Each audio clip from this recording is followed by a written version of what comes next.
Hello दोस्तों, स्वागत है आपका आपके अपने चैनल विजय शर्मा हिस्ट्री पर। आज मैं आप लोगों के सामने लेकर के आया हूं एक ऐसी शख्सियत जिनका नाम है रविंद्र कौशिक, जो 11 अप्रैल 1952 में जन्मे थे, जो कि भारत में रो के एजेंट रहे। उन्हें भारत का सबसे अच्छा जासूस माना जाता है। वह पाकिस्तानी सेना में मेजर रैंक तक पहुंच गए थे और जिन्हें ब्लैक टाइगर के नाम से भी जाना जाता है। तो देखिए दोस्तों, ये हैं रविंद्र कौशिक, भारतीय जासूस की ओरिजिनल फ़ोटो। ये इनकी असली फ़ोटो है, आप देखिए। इनकी कुछ बेसिक जानकारी। इनका जन्म 1952 में श्री गंगानगर राजस्थान में हुआ था। मृत्यु 2001 में होगी, वो सारी चीज़ें हम देखेंगे। ये इनकी कुछ बेसिक जानकारी है इनके बारे में, ठीक है। चलिए तो शुरुआत करते हैं। बचपन से ही उनको थिएटर का शौक था। वो बड़े अच्छे कलाकार थे और कहीं ना कहीं वो समझते थे, लोग भी कहते थे कि राजेश खन्ना में उनकी शक्ल मिलती है। तो बहुत बार वो एक्टिंग करते थे, बहुत सारे नाटकों में गए। लखनऊ में बहुत बार बड़े बड़े नाटकों को वो प्रदर्शित कर चुके थे। तब जब वो किसी नाटक में गए हुए थे तो काफ़ी खुफिया एजेंसी के लोगों की उनके ऊपर नज़र थी और फाइनली इस समय उन्हें संपर्क कर ही लिया गया। उन्हें भारत के लिए पाकिस्तान में खुफिया एजेंट की नौकरी का ऑफर किया गया और रविंद्र कौशिक बचपन से जो नाटकों में भगत सिंह, चंद्रशेखर आज़ाद के रोल करते आए थे, खुश हो गए कि रियल लाइफ में भी उन जैसा बनने का मौका मिलेगा। तब रविंद्र कौशिक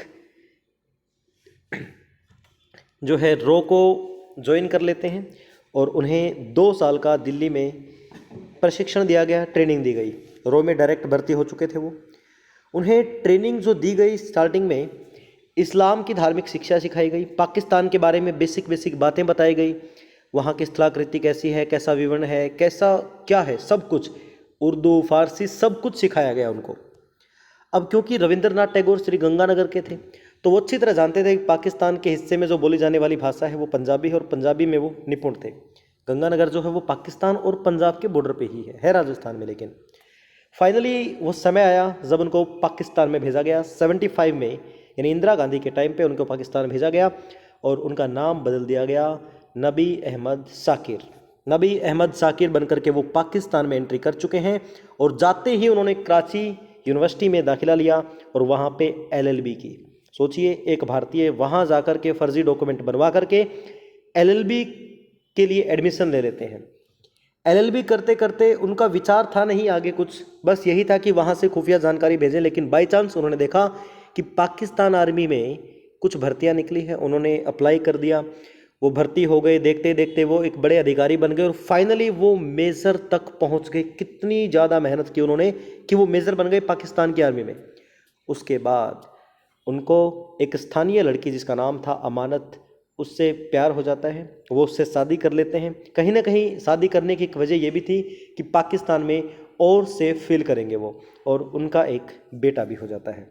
उसके बाद 1979 से लेके 83 तक लगातार 4 साल उन्होंने रो के लिए काम किया।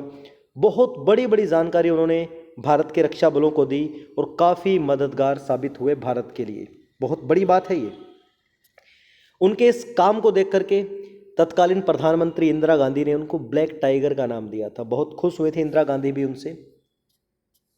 उसके बाद रविंद्र कौशिक द्वारा प्रदान की गई जो भी जानकारी थी, भारत पाकिस्तान में हमेशा एक कदम आगे रहा। भारत पाकिस्तान से जब जब पाकिस्तान ने लड़ाई करने की कोशिश की तब तब खबर पहले ही आ जाती थी। सोचिए, रविंद्र कौशिक ने कितनी ज़्यादा हेल्प की भारतीय सैनिकों की, सेनाओं की, क्योंकि पाकिस्तान की हर कोशिश को नाकाम कर देते थे, पहले ही खबर आ जाती थी। सोचिए, वहाँ की आर्मी में मेजर हैं, खबरें पहुँचा देंगे, कोई बड़ी बात नहीं है।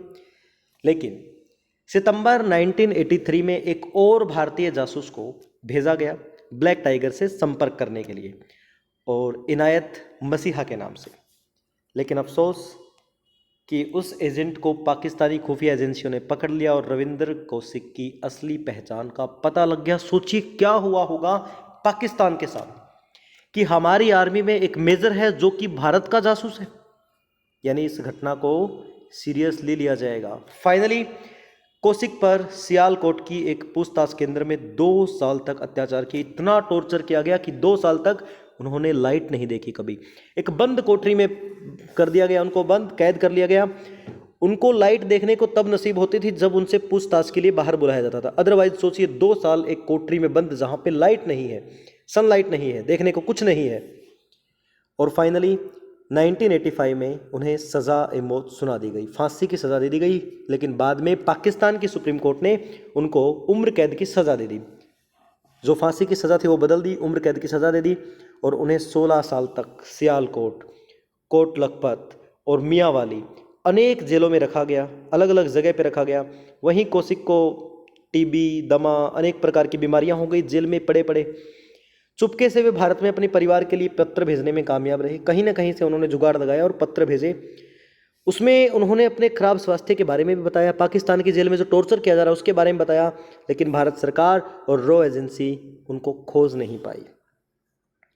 फाइनली उन्होंने एक पत्र में पूछा भी था, क्या भारत जैसे बड़े देश के लिए कुर्बानी देने का यही नाम मिलता है? मतलब इतने परेशान हो गए थे। आप सोचिए, आप लोगों को भी कितना अजीब लग रहा होगा जब ये बात मैं बोल रहा हूँ कि रविंद्र कौशिक पाकिस्तान की जेल से ये कह रहे हैं कि क्या यही नाम मिलेगा मुझे, भूल गए बस।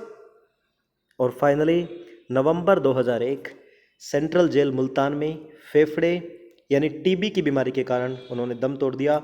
उनको उसी जेल के पीछे दफनाया गया।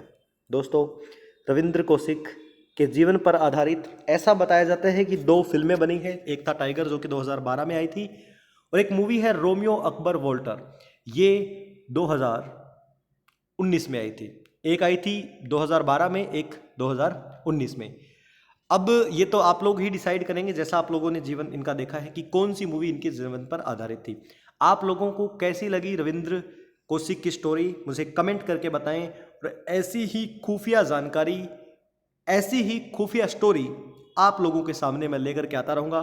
Thank you very much, bye bye.